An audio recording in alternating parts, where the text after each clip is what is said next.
हमारे साथ जमाते इस्लामी हिंद के उपाध्यक्ष प्रोफेसर इंजीनियर सलीम साहब हैं। सर, आपने तमाम सवाल खड़े किए हैं अपनी प्रेस कॉन्फ्रेंस के माध्यम से। सवाल सबसे पहले आपने जो उठाया है वो महाकुंभ में जो भगदड़ में जो श्रद्धालुओं की मौत हुई उसके आंकड़ों पर आप सवाल खड़े कर रहे हैं। देखिए, बहुत अफसोसनाक घटना हुई है, बहुत चिंताजनक है और हमने संवेदना भी व्यक्त की है। जो लोग घायल हैं उनकी सेहत के लिए दुआ भी हम कर रहे हैं। सरकार से कह रहे हैं कि इनकी जितनी मदद की जा सकती की जानी चाहिए, लेकिन मरने वालों का जो आंकड़ा सरकार की तरफ से पेश हो रहा है उस आंकड़ा भरोसे के लायक नहीं है। उस आंकड़े से कहीं ज़्यादा लोगों की मौतें हुई हैं। ये सरकार की ही जिम्मेदारी है, सरकार का ही ये दायित्व है कि वो सही आंकड़े लोगों के सामने लाएं, घटना की जांच कराएं। जो लोग दोषी हैं अधिकारी, उसको उनके खिलाफ कार्रवाई हो और सरकार इसकी जिम्मेदारी ले।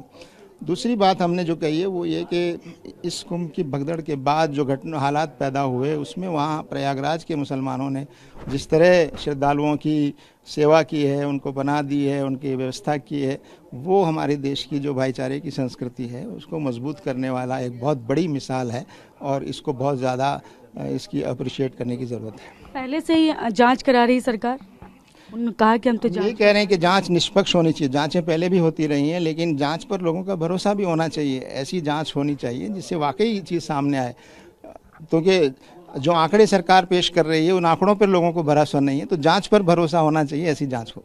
वक्फ पर भी आप तमाम वक्फ बिल जो है उसको लेकर भी आपने कहा है कि वो संशोधन जो दिए गए आपकी तरफ से वो संशोधन नहीं किए गए। आप इस तरह की बात कर रहे हैं, क्या आपने कहा, क्या जमात इस्लामी की तरफ से बोला गया और वो नहीं किया गया? हम तो ये कह रहे हैं कि ये जो अमेंडमेंट बिल लाया गया है ये ऐसा है कि ये वक्फ को कमज़ोर करने वाला है।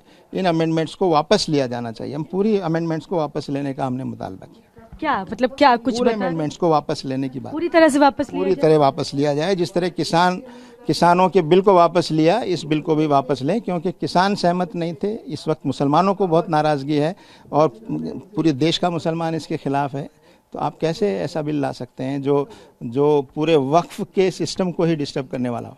Thank you so much. तो ये प्रोफेसर सलीम इंजीनियर साहब हैं जो कि जमात इस्लामी हिंद के उपाध्यक्ष हैं। इन्होंने कहा कि वक्फ बिल जो है वो वापस होना चाहिए। उसके अलावा उन्होंने ये भी कहा कि जो कुंभ में, महाकुंभ में जिस तरह की भगदड़ को लेकर आंकड़े पर सवाल खड़े कर रहे हैं और कहा इसके लिए सरकार को जिम्मेदारी लेनी चाहिए। कैमरा पर्सन अमित के साथ मैं शालिनी वाजपेयी, TV9 भारतवर्ष, दिल्ली।